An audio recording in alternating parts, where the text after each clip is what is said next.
Think about what a cult does, right? Like what does a good, effective cult leader do? Anybody could take advantage of it. It's free. How exciting is that? This would be like me saying, I'm the best husband in the world because I've been married the most amount of times. We're spoiled. We have air conditioning in the summer, and in the winter we have heat, and we have this perfect homeostasis, perfect temperature that we always stay at. Think about when you have a cat that's an indoor cat and when you have a cat that's an outdoor cat. I'm not saying that all indoor cats are like clinically depressed, but just look at the difference in their demeanor. I'm not saying that drinking that fluoride water is going to make you drop dead. Sodium fluoride is a toxin, okay? If you look at a toothpaste container, it says call poison control on the back of the toothpaste, because we know for a fact if you consume too much sodium fluoride, you will die. That's right. In scientific studies, MSG is known as a chemical that makes lab rats fatter and makes them crave food more. It increases their appetite. And that's what's in our food. That if you Google it and you look on Google, it says call poison control if you consume too much of this. But then we're told, hey, it's just a little bit, it's not gonna hurt you. This is doublespeak, it absolutely makes no sense, but they get away with it. Though some people would say, no, Tony, it's just dirt. It's just the metal from the pipes, lead, things like that. That's debatable, but does it really matter? Do we want any of those things in our water? Alrighty, so I've got the receipt here to prove it. We just bought the same apple and saved 10 cents just by taking it out of the bag and taking the stem off the apple prior to purchase. Let's say I'm not going to wash the cucumber and I'm not going to shower for a few days, let's say.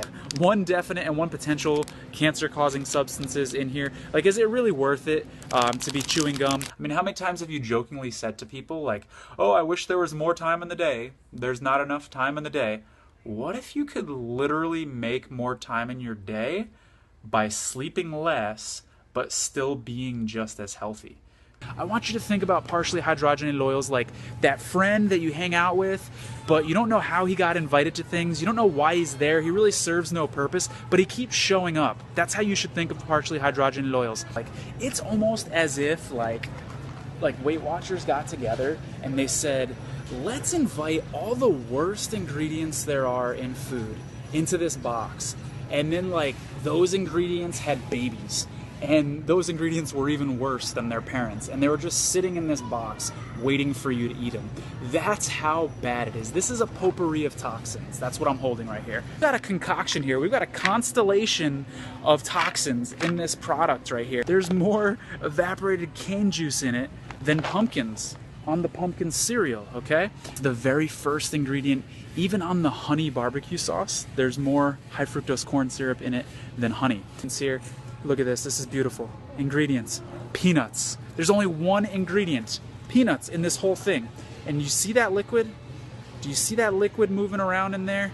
That's the gold mine. Now some people will say, hey, that's gross, man, that's gross. What's all this liquid doing on the top of my peanut butter? You have to get an open heart surgery and actually have your veins, cut open, your arteries cut open to unclog them. That's gross. Going like this 3 or 4 times and stirring your peanut butter to make it, a little bit more healthy than eating the alternative, that's not gross, that's a smart decision. And this is not Mrs. Buttersworth maple syrup. This is Mrs. Buttersworth original syrup. The syrup that we're used to putting on our waffles and pancakes are really thick and syrupy. Notice how liquidy real maple syrup is. We've almost forgotten our way. The apple on the right is an organic apple, and the 2 apples on the left are non-organic conventional apples. Notice the shine on those apples, and then notice the shine on the floor. On the outside of these apples, we have things that we put in gas tanks of cars, ingredients that we wax our floors with. And my question for you is, do you really want that in your body? We can all pronounce banana and avocado and things like that, but for some of the more chemical sounding words, they're going to be a little bit tougher to pronounce. No preservatives. Sounds good, right? What do we got on the ingredients, however? We see salt is listed as an ingredient. Now this is just a blatant lie when they say no preservatives. I mean, if you look at history books, we know throughout history that salt has been preserving foods for hundreds of years, if not thousands of years. But on the label here, they proudly say no preservatives. So again, they're just lying to your face, and they can get away with it because the FDA is not holding these companies accountable. The sea salt trend, which is a really good thing, even mainstream companies, Del Monte, owned by Philip Morris, by the way, we should be generally skeptical of them. made with natural sea salt. This isn't a Tony opinion. Medical science completely agrees now, but you know, it's true, and truth isn't measured in mass appeal, right? Not to mention, by the way, when you've got frozen products that have been heated, frozen before they even get to you, and then let's be honest, you're gonna probably put them in the microwave anyways. When we heat food over 118 degrees, the nutrients start to break down. I always like to joke about soy lecithin. Less is thin. The less that you eat of it, the thinner that you're gonna be. It's like spray paint. You're like, we know that salt has a dehydrating effect.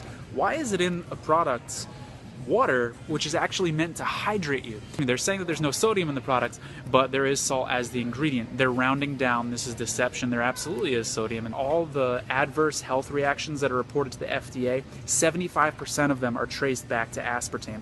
They chug the Tylenol down with a 12-ounce glass of water and they say, hey, that Tylenol made my headache go away. Maybe. But maybe it was the 12 ounces of water. Maybe you were dehydrated and that's why you had the headache in the first place. And I gotta be honest with you, I wish I was not standing here right now. Mainly because I don't want to go to jail and I don't want to pay a fine. On y'all, this is no coffee right now. Just a quarter of a marathon. It's not even 6 a.m. This is my coffee, okay? Having high fructose corn syrup in their products and calling it natural. It is not a natural substance at all. First of all, notice all of the verbs, okay? We've got autolyzed, we've got enriched. Remember, anytime that you see a verb, that means someone has done something to it. High fructose corn syrup and MSG in here. But what do we got up here? Oh, don't worry about it. It's only 1 gram of fat. But here's an example of something that you don't want to see. This is the number 6 on there. This is one of the worst of the worst. This is absolutely crucial because the science today, good scientific evidence today, is telling us that this plastic is actually leaching out into our water. You know, if you want to be a man, drink this beer. This is the beer for men. Beer is literally making men more feminine. You know, you hear about man boobs all the time. Some of that can be attributed to the hops in beer. Why is there food dye in here? Do you think a 1-year-old cares if this is purple, red, green, brown, or clear? Of course they don't. This is colored for you the parents. When this meat is turned into this liquid, do you think this company, Gerber, do you think they're going out and buying a really good quality meat in order to put in this product? Of course not. Look at this pink label with the happy baby on it. The boxes, eyes are pointing down, eyes are pointing down, eyes are pointing down, eyes are pointing down, eyes are pointing down. Here's a new one. Eyes are pointing downward. We got Toucan Sam, of course his eyes are pointing down. We got Honey Nut Cheerios, eyes are pointing down. Kraft, you know, they tweaked their ingredients in the early 90s, shortly after they were purchased by Philip Morris. Now, I have a question for you. If a new restaurant opened up in your hometown and that restaurant's lead chef, you know, had gone to jail for putting harmful chemicals in his food or her food in the past that made people sick or addicted, would you eat at that restaurant? Have you ever seen or had raw, unfiltered honey? Look how different that looks. You can probably see me getting excited about this stuff, and this is what I want to pass along to you. I want to help you see that when you start discovering these new health foods, it's exciting. It shouldn't be, oh gosh, I've got to eat this salad again. I want you to get excited about, okay? Diets should be exciting. You should look forward to eating when you're on a diet. You've only got one body, or you've only got one body. One body, you got to take care of it. Remember, you've only got one body, you've only got one brain. Take care of it. Bye-bye.